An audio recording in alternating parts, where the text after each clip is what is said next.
Welcome back to another episode of Opal Wave MTG, a channel dedicated to exploring power levels in EDH and helping you tune your deck to your meta. Today we're going to be checking out Karador, Ghost Chieftain, and I've got a special guest with me today who is experiencing a change in playgroup, and with that change they are having to adjust the power level of their deck. So I found that to be really pertinent to the channel and the conversation overall about power levels in EDH. Connor has been a really good friend of mine and been really influential and how I view power levels in EDH in general, so I wanted to have him on the show. If you guys like this format of interview / deck tech, let me know. Connor, how are you doing? I'm doing great, thanks. Glad to be here. Awesome. So I'm doing good. I'm doing great. So like I said, you just moved recently to a new state entirely, and unfortunately we can't play together anymore, but tell me about that transition, moving from playgroup to playgroup and how you're adjusting.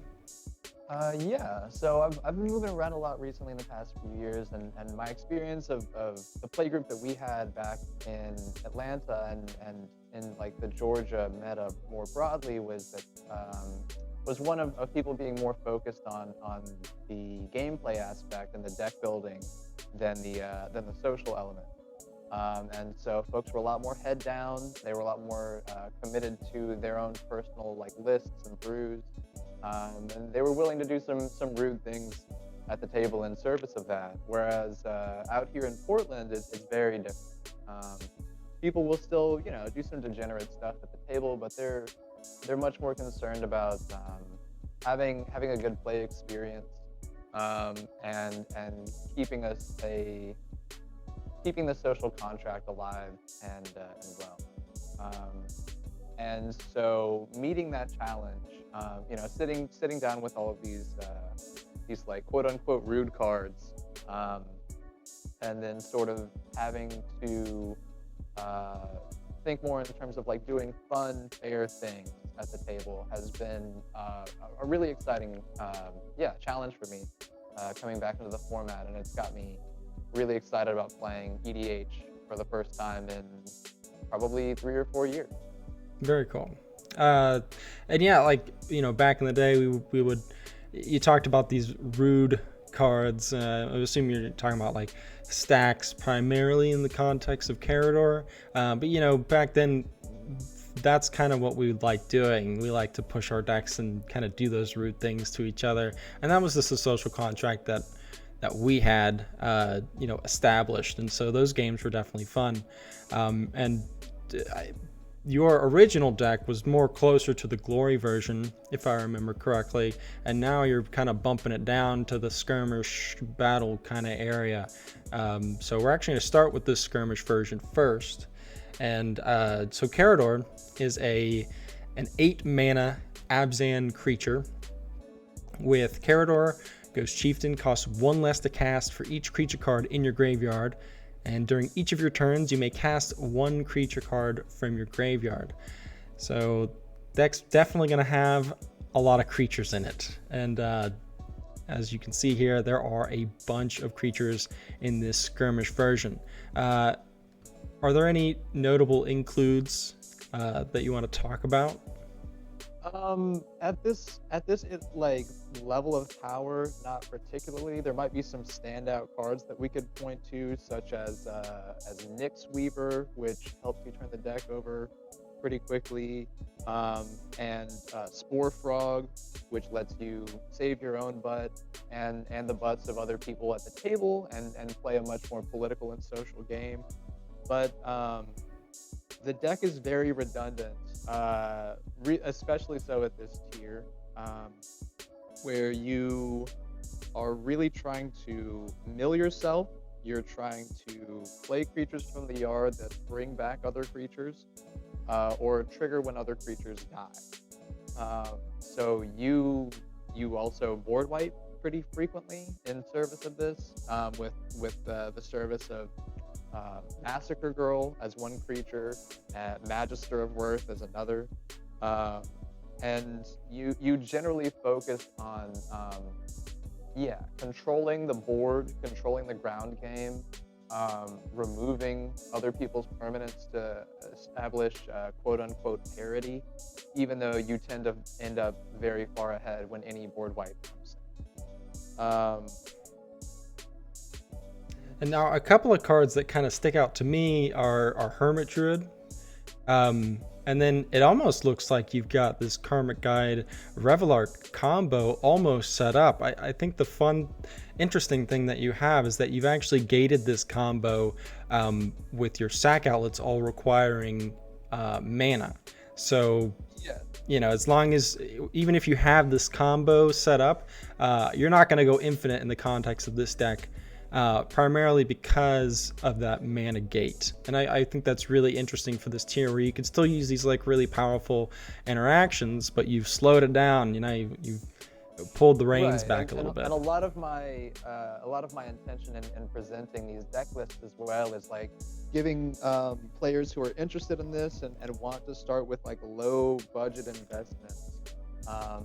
Getting you invested in cards that will still see play at the high cEDH level, and so these Karmic Guide, Revelark combo, Sappy, Eric's Daughter, Sun Titan combo, these things are relevant at every level of the game. There might be some efficiencies that we'll start to look at. We're like, Sun Titan's a bit too expensive. But for the most part, like I'm trying to keep you invested in these cards throughout much of the game. A great example of that, not currently in this list, but it will be shortly, is Elish Norn Grand Cenobite, who I think is, again, playable at all levels. An absolutely dominating card that wipes out your opponent's creatures through state-based action, that gives your entire team a buff, and is a pretty nasty body at a 4/7 vigilance itself. It's one of my favorite cards, probably the most effective freighter to my mind. And at higher levels, we can do some game-ending things when we start affecting other people's board states. But I want to touch back in on Hermit Druid, as you had mentioned, and this is one of these cards that is probably a bit aggressive for this lowest tier. And I intentionally gate this in the same way that I do with the costed sack outfits, right? Mm-hmm. And I do this at every level, out of personal preference. But I tend to keep between 6 to 8 basic lands in the deck. So Hermit Druid, for those who are unfamiliar, it mills you until you find a basic land, and then you put that basic land into your hand. It costs mana to do so, so it's value neutral technically, but with the amount of cards that it turns over, it tends to just get you so far ahead of other people at the table that it's pretty much always worth investing in. Right. It's essentially drawing cards in the context of Karador, where you're gonna reduce the cost of Karador with that, by milling those creatures, but then you also just get to cast those creatures from your graveyard. So, right. Really strong card. But as I mentioned, I've specifically gated this, and this is for a couple reasons. One is that if you turn over your entire deck at one time and you don't have the mana to combo, like you should if you're able to flip your deck over at the highest level. Ideally. If you brick for some reason, then all of your eggs are in that one basket, and someone can just Bajuka Bog you or similar, and you're actually just out of the game. So I prefer to break up my Hermit Druid activations into small chunks. They usually come out in between like 5 and 20 cards at a time. So you can turn over a good portion of your deck and see a lot of options.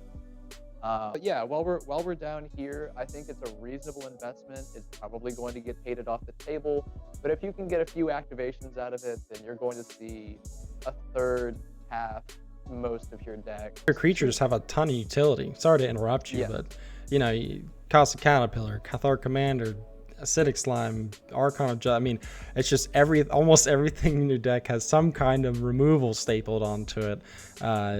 So it's just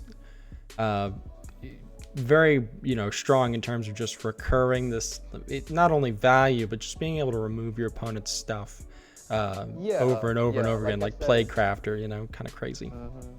yeah, it's a very nasty deck. It does well to keep your opponents off of their game, and at this tier, it tends to be more reactive than proactive. So we have a lot of spot removal and a lot of sweepers. But yeah, as you've noted, every card in the deck is either on theme to flip cards over, pick them back up, or is just a wicked little creature that blows your opponent's board up. Let's actually, before we move on to that next power level, since the majority of your deck is in this creature section, I kind of want to touch on some of the other includes. So like, let's look at the sorceries real quick. You've got some pretty powerful includes here. Living Death, very strong. Tragic Arrogance, another really like powerful board wipe. Undo Inversion, it's a pretty nice one. Can be a land or just destroy everything. I think one of the most notable inclusions is the Natural Order, something that generally, me personally, I would associate this with like a higher level play where I'm cheating in something crazy like a Nyx Bloom Ancient or Crater Hoof or a Protean Hulk. But in the context of your deck, you're not really doing anything too crazy with it. Yeah, no, and shout out to the Strixhaven Mystical Archives. Just cracked one in a pack the other day. Deck. But no, I mean, if you look, what does Natural Order do? It grabs you a green creature, and while you have some pretty nasty includes in here like Silklash Spider and others, Enraged Forerunners that might be able to close a game out. Yeah, for the most part, you aren't actually going to like take anyone off of their game plan or just straight up in the game as you would with like a Protean Hold combo. Right. So as you said, it looks like a much fairer card here. Moving on to the instance, you got a few. Abrupt Decay is just a really powerful removal spell. Golgari Charm. I think the real utility here is the regenerate each creature you control. All creatures get -1/-1/2 can also be pretty impactful if your opponents are running like some kind of token-based strategy. But I like Golgari Charm here. At this power level, I don't think there's a bad mode on this card. Being able to sweep elves, very good. Being able to blow up someone's doubling season, very good. And regenerating the board under a board wipe, very good. These are all super relevant clauses. I actually really want to point out Croson Grip here as an all-star, just being able to split second and jam up the stack is a winner. And also, shout out to my friend Zachary White for putting me on to Songs of the Damned, which is a black instant, which adds a black to your mana pool for each creature card in your graveyard. Big mana, big whammies. We've got Balaged Recovery, Ondu Inversion, and Hagra Mauling. And I think that these flip cards, which double as lands, are insanely good in utility. It's just free real estate. Yeah, exactly. they're quite cheap, but it's just having cards that hit for double duty is always primo in EDH. Being able to trim lands and play more cards, also very primo. Can't go wrong with that. So moving on to the artifacts and enchantments, right? Are there any, Let's do that. Any real standouts to you? Because I mean, I feel like it's pretty bog standard, at least from my perspective. Like Pernicious Deed is just, if you've ever looked at the Rock, that deck from Legacy that just attempts to recast Pernicious Deed and take you off of the board every turn, well, here you go. You get to do that with Sun Titan, so long as X is less than 6. So you've also got the pretty standard Skull Clamp, which is just good. Fills up the graveyard, draws you cards. Great card advantage. And a Mesmeric Orb is another one that seems very interesting. It's a very powerful effect. I love to ponder me my orb, this card is pretty rude, quote unquote. It's on the chopping block. I don't think I'm going to play it for much longer, but it's good technology. I would highly recommend it to anyone playing a graveyard-based deck. Be a little cautious since it does mill your opponents as well, and like opposing graveyard decks might be able to make greater hay with it than you can, especially if like they're ahead of you in the turn order, and they untap with more mana and so on. So Right. Or you know, it's either going to enable some people, or it could put, I mean, depending on your play group. I know that there's like mill can sometimes be a boogeyman, something that people generally don't like playing against. So you know, if you're in that kind of a play group where people don't really like playing against mill or being milled, this would probably be a pretty easy cut in my eyes. Yes, seeing your answers get taken away from you is never a fun play experience. Right. Which is why I play Karador, because they're always right there. Let's check out these lands real quick. You know, nothing too crazy with the lands. I do notice that you've got some fetches, and this is just, you know, it's really interesting because you started with a what I would call more of a glory version, if we're going to talk in terms of the power levels that I'm using for this channel, and you're working your way backwards, and so you still got some of these, you know, pretty powerful, you know, the Windswept Heath, Wood of Foothills. I think you've got some shocks in here. Yeah, like Temple Garden. Shocks. Yeah, you got the shocks, and I've got all 3 filters. I've got all 3 of the pathways. Yeah, no, I've been pretty aggressive in my personal trades, acquiring land. And you know, to the viewer, I would not necessarily advise this. I personally like it because it lets me hit my colors, and I get to have good selection. But selection doesn't necessarily mean card advantage. You still can find yourself quite behind on board, especially with this skirmish list, because I just don't have that many elves in here because they're not that efficacious. Right. Like you even if you do get to like fetch for a triome turn 1 and have all of your colors for the rest of the game, you still are on a 1 land per turn clock. So right. You can get outdone pretty quickly, especially by the artifact player or the land. Right. Moving on to the battle tier. You know, I'm looking at these creatures and I'm seeing some pretty drastic differences here. You want to kind of go through these changes and kind of the main differences of what all is. I remember you were talking about it being more of a proactive deck than a reactive deck, and I'm definitely seeing that here. If you want to speak more on to that. Right, so we've pretty much gone mask off here. This is like historically, this deck list is my cEDH list that I had to sell a ton of cards out of, but still kept it as competitive as I could. So we've got a ton of free sack outlets to abuse our sacrifice combos, such as Viscera Seer, Carrion Feeder, Altar of Dementia being a real standout here that either can kill you or your opponents selectively to just end the game, and Ashnod's Altar to make a lot of mana. But really the your bread and butter here is going to be probably finding Protean Hulk or Boonweaver Giant or Pattern of Rebirth. One of these 3 combo pieces and a sack outlet will likely just end the game. You can essentially generate a myriad of infinite loops where you can keep sacking and rebuying creatures from the graveyard, and then you will either drain people out with a Blood Artist, or you will just mill them, as mentioned earlier, with Altar of Dimension.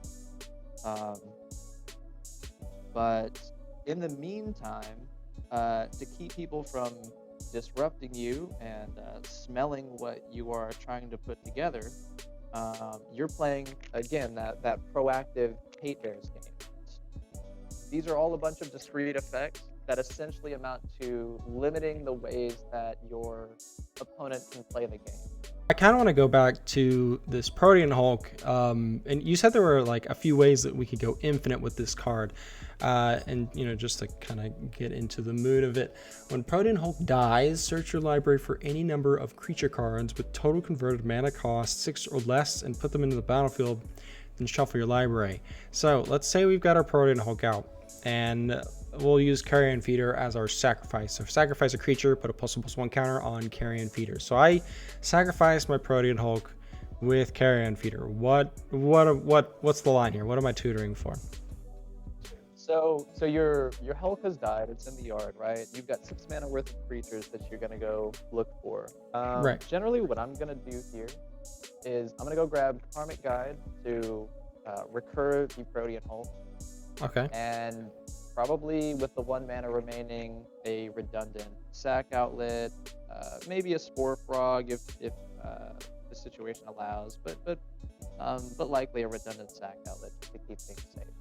All right. So with the Karmic Guide ETB, it's going to bring the Hulk back on board. We'll sacrifice the Karmic Guide just to have it in the yard as fodder. And then we're going to sacrifice the Hulk again to go get to look for another 6 mana worth of creatures. Okay.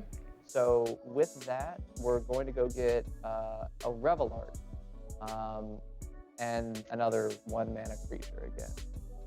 Revelart, when it dies, lets you bring 2 creatures with power 2 or less from the graveyard back to the battlefield. Specifically, Karmic Guide is after we've sacrificed Revelart and we bring our Karmic Guide back, we're going to bring Protean Hulk back again.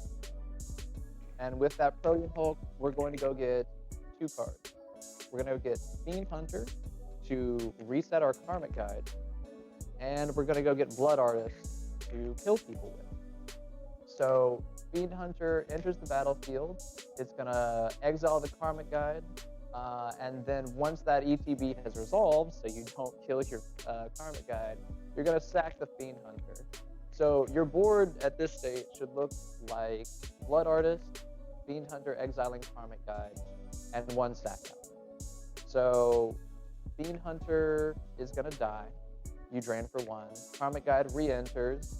You bring back the Revelart, and then you're good to go. You've got a Blood Artist, a sack outlet, and your infinite combo on board, where you are able to sacrifice the Karmic Guide, then sacrifice the Revelart. The Revelart brings back the Karmic Guide. The Karmic Guide brings back the Revelart. You sack them both again in that order. You rinse and repeat ad infinitum, and you are able to drain people out and kill the entire table without targeting any player. I'm also seeing this Boon Weaver. So what's Boon Weaver doing here? Okie doke. So Boon Weaver is another one of these 2-card combos. And at first I didn't want to play this because it was a bit too powerful. I'm a little bit allergic to 2-card combos personally, but I had games taken away from me by this card that I felt that I should have rightfully won, so I started to include it.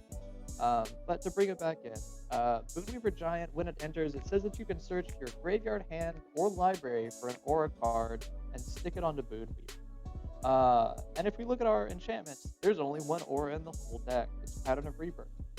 And that says that when the enchanted creature dies, you get to tutor up any creature card and put that creature card onto the battlefield, right?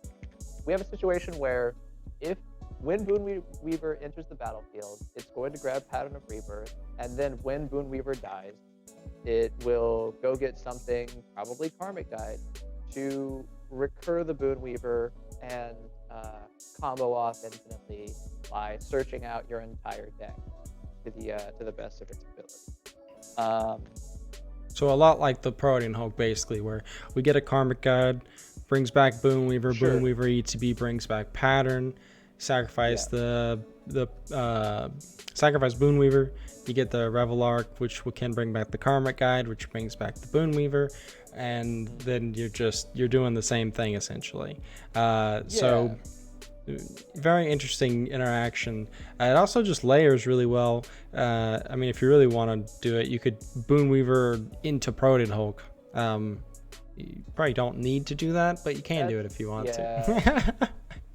Because you've already got the win.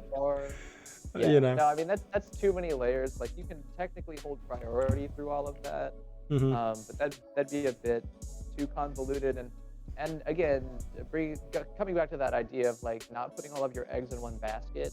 If someone interrupts your combo here, which is very possible, then you want to have something still in the back pocket. You want to have as much Right. gas left still in the tank as you can. You know, if you wanted to kind of make this a little more fragile for your play group, you know, you could definitely consider cutting the Boon Weaver and possibly, you know, some of these, even like potentially pattern or natural order. So you're like, you know, you got to hard cast your Protean Hulk and do that a little bit more fair. You know, it's just all about context. You know, in your deck, you want the extra redundancy, so you got it. Yeah, I think that if you're going to try to nerf it, I would just cut out the 2-card combos entirely. It's still a very powerful and fast deck without them, but yeah, there is an element of like Protean Hulk, I win to playing the game, and if your opponents cannot meaningfully interact with that, then it becomes very unfun for everybody at the table pretty quickly. Right.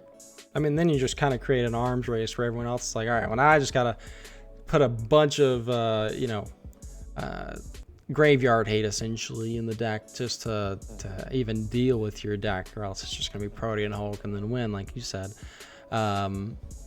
But yeah, I you know, I definitely am seeing the difference here with the more proactive strategy. The win cons are a little bit more condensed and layered to an extent. Yeah, I'm definitely I'm liking the vibe of this deck.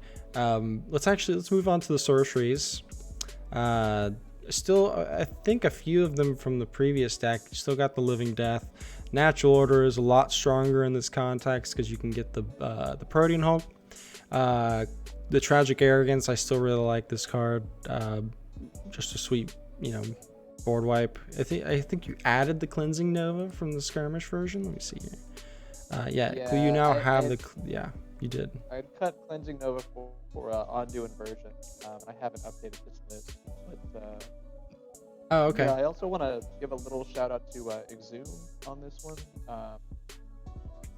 As the game gets faster and people's strategies get narrower and more focused, you run less risk of someone being able to take advantage of symmetrical effects like this, especially if you can like entomb an Elesh Nord or something of that nature. I don't think I have that card in this list, but nonetheless, there's it's just, again, to reiterate, these symmetrical effects look less symmetrical at higher levels.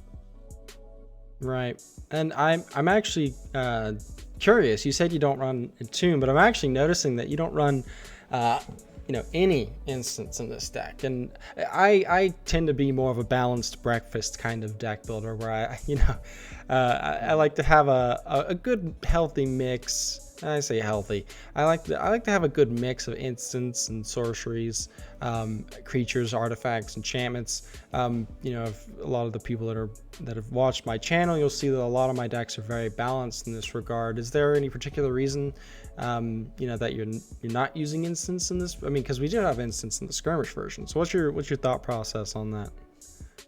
Generally, again, it is a more proactive game, but also you just tend to tap out for your creatures every turn.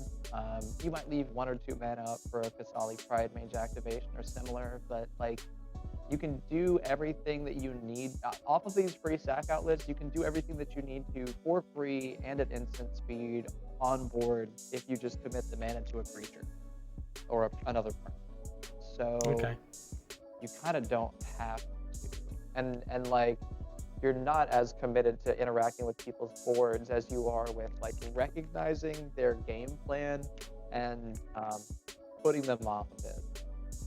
So okay, that's fair. I'm sure that they're, you know, I'm pretty sure that once we move up to the glory list, then we'll see some cards like Diabolic Intent and so on that are, you know, very, very powerful instants, but like are mostly included for power level alone. Right, just to kind of help meet that power level.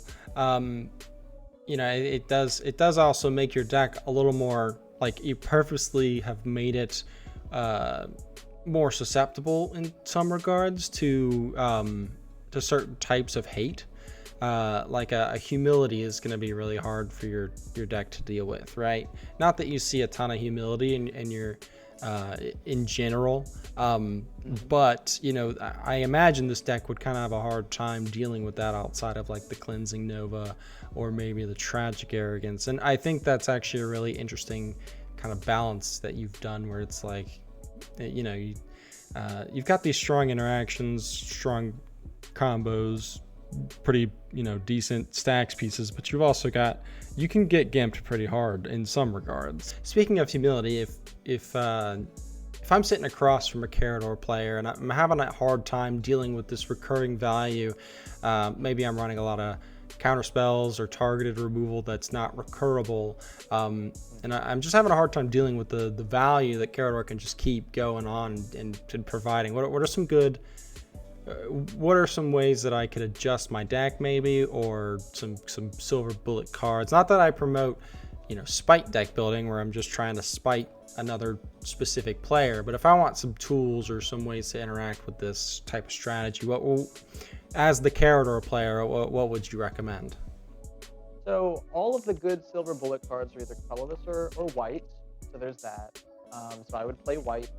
And I would look at things like, as you mentioned, humility is a good one. Rest in peace just takes the deck out entirely.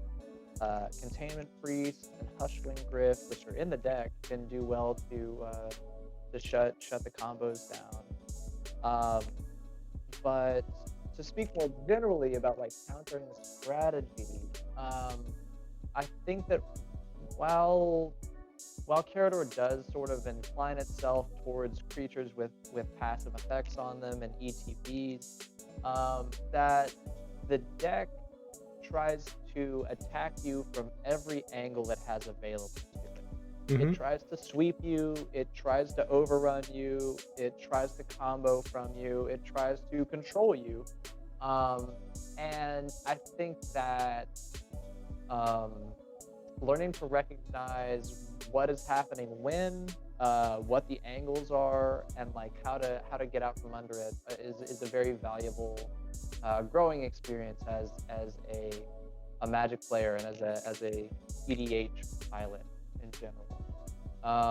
Fair enough. Or even like a Curse Totem could be pretty good. I'm thinking you got a decent amount of ET or activated abilities, don't you? Actually, you don't have too many activated abilities. Interesting enough. Well, but if you take out my sack outlets, then there yeah, you go, right? I can't do the thing. But I kind of want to move on and look at some of these artifacts. So, funny enough, there's no Soul Ring in these decks. I don't think there was a Soul Ring in the Skirmish version either. But you do have a Chrome Mox. Yeah, there was a Soul Ring in the Skirmish. Let me double check. There is. Just there is. Just, okay. There's a Chrome Mox here because it's faster, and it puts in the actual colored mana, which becomes a lot more important when you've got to hit these. Like if you're trying to hit like turn 2 Hate Bears, into, like, you know, like your color usage becomes much more intense, and your first few turns become much more integral. Right. So Soul Ring just does not cut it. Maybe just not as what you want. Signet, an Arcane Signet could be a reasonable include here, and in fact I have it. Or no, that's you could add one, but you're also on Collector Roof, I think, right? Yeah, you are. So you know, do you actually need the Soul Ring? I don't think so. You got enough dorks. Right. You know, you can do like land Chrome Mox double dork on turn 1 if you got lucky enough. Then you got some other, and you had Spawning Pit in your other. I think you had Spawning Pit in the... No, you did not. So you've added these 3 sack outlets that are... So Alter Dimension you said was super strong.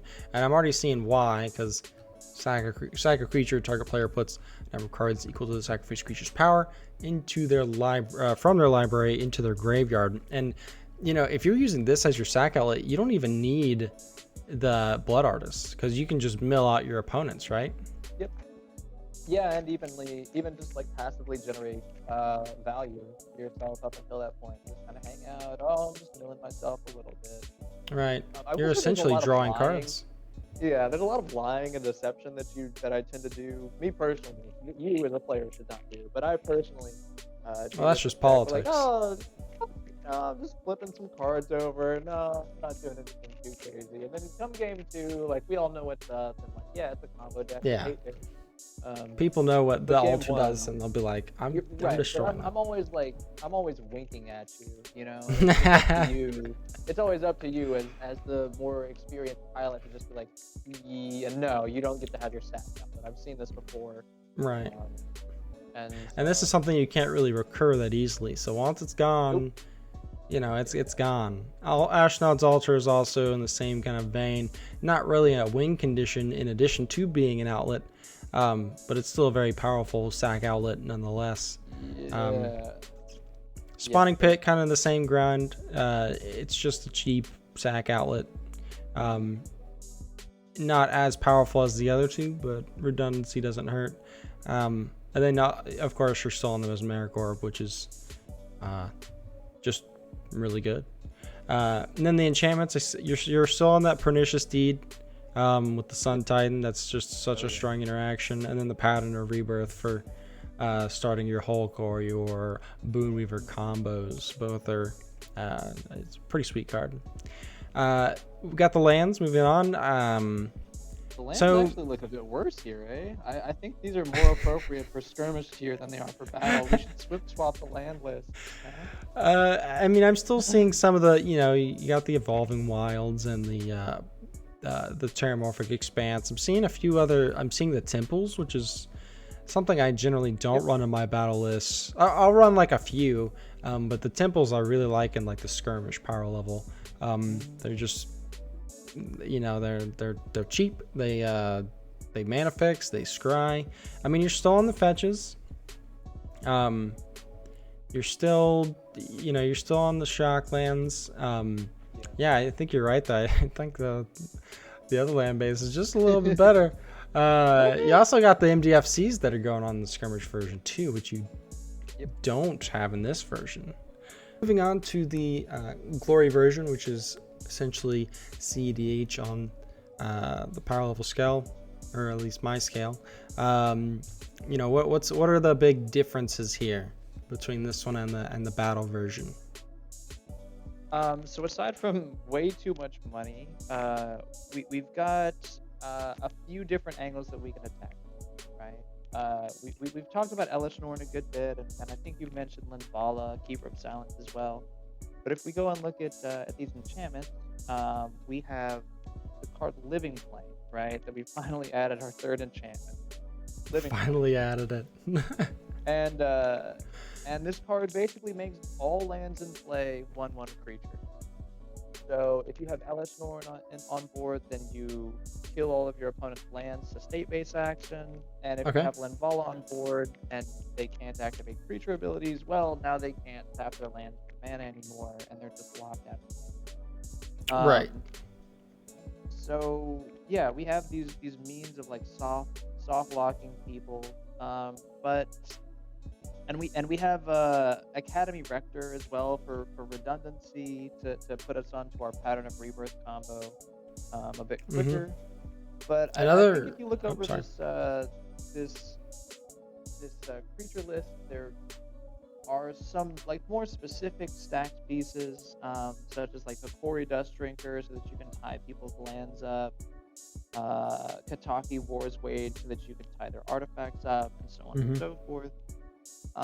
But Spirit of the Labyrinth is in this version. And to that end, if we go and look at these instants and sorceries, there are a ton of tutors.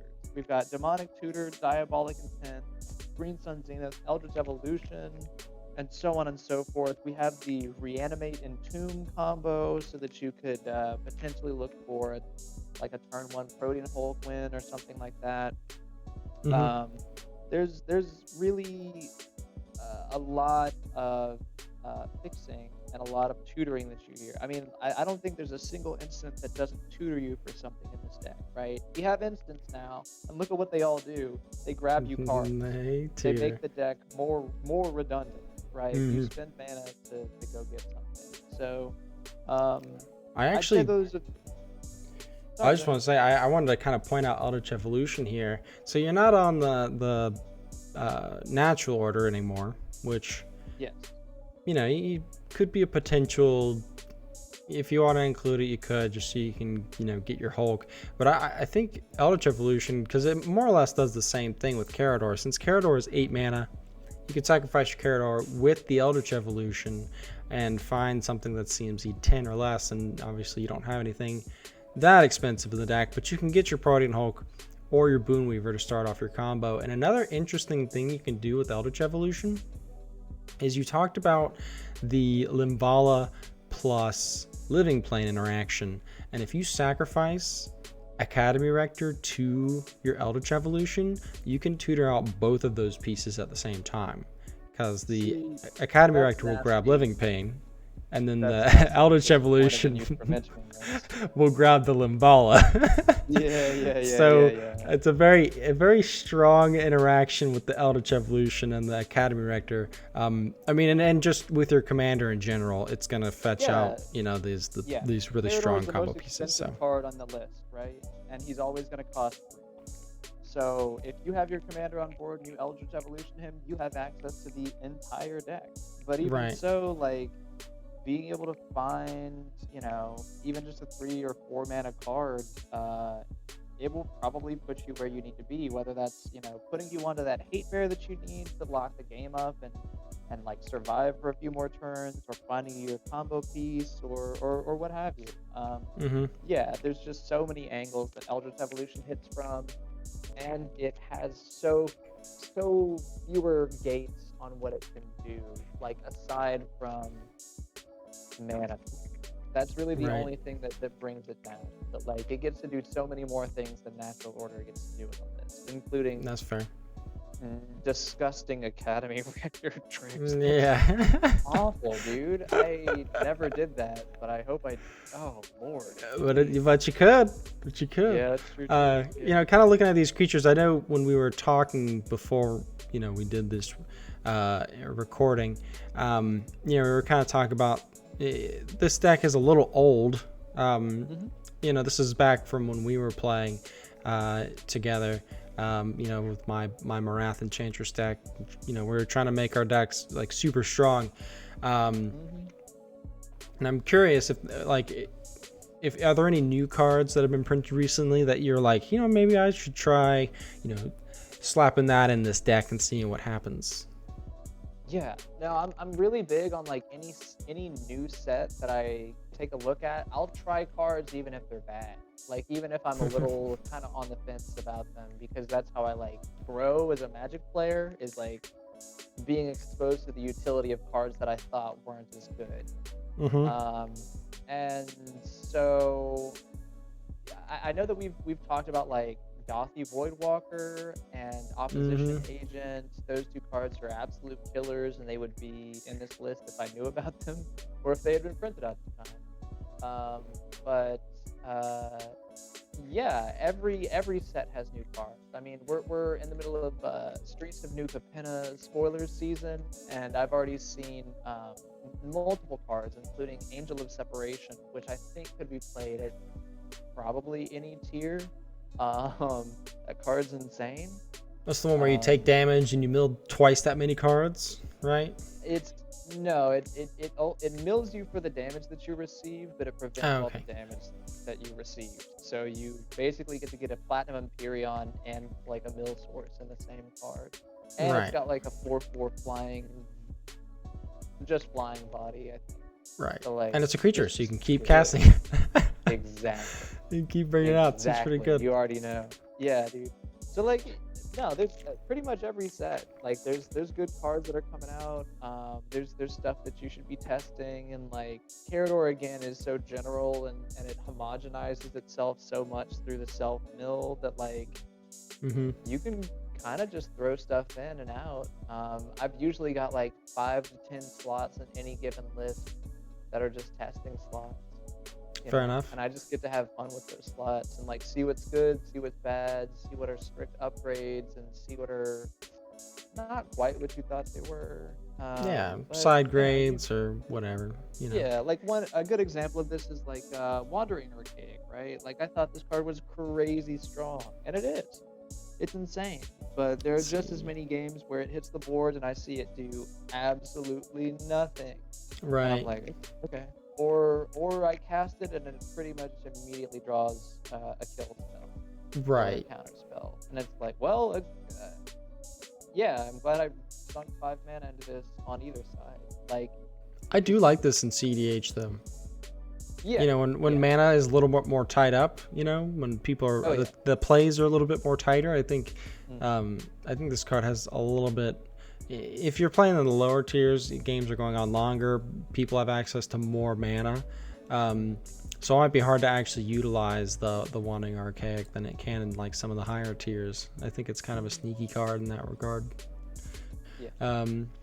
But yeah, so we mentioned, you know, you started talking about the instants and the sorceries, and yeah, you're right. I mean, almost all of them are tutoring for something. Demonic Tutor, Diabolic Intent, Eldritch, Green Suns, Traverse can tutor for something eventually. All of your instants tutor.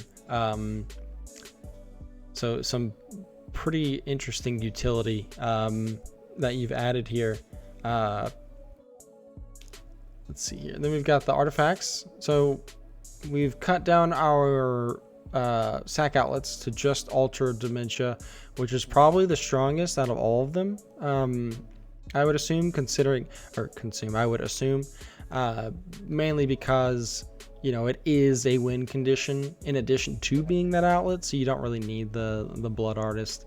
I mean, you still got the Viscera Seer and the Carrion Feeder for redundancy, obviously. But I see, that's very interesting that you've kind of cut. I mean, even the Phyrexian, I don't think you have Phyrexian Altar in any of these decks, just the other Altar. Still got the Chrome Mox. It's great ramp, you know, and you're on the oof, so you know, you don't really need all of that fast mana, and you're on the Dorks too, which is plenty. You know, especially if you're trying to do something where you've already spent like a bunch of money on like the Bizarre Bad Dad, which, you know, eats up a lot of the budget of this deck. And then as far as enchantments, we're still on the pattern. We talked about Living Plane, super strong card, and now we've got a Survival of the Fittest instead of Fauna Shaman, yeah. instead of the Fauna Shaman. Tell me a little bit about this card. What is it doing here? What doesn't Survival of the Fittest do? It fills up your graveyard, it fixes you, it tutors you, it happens all at instant speed, it's a discard outlet.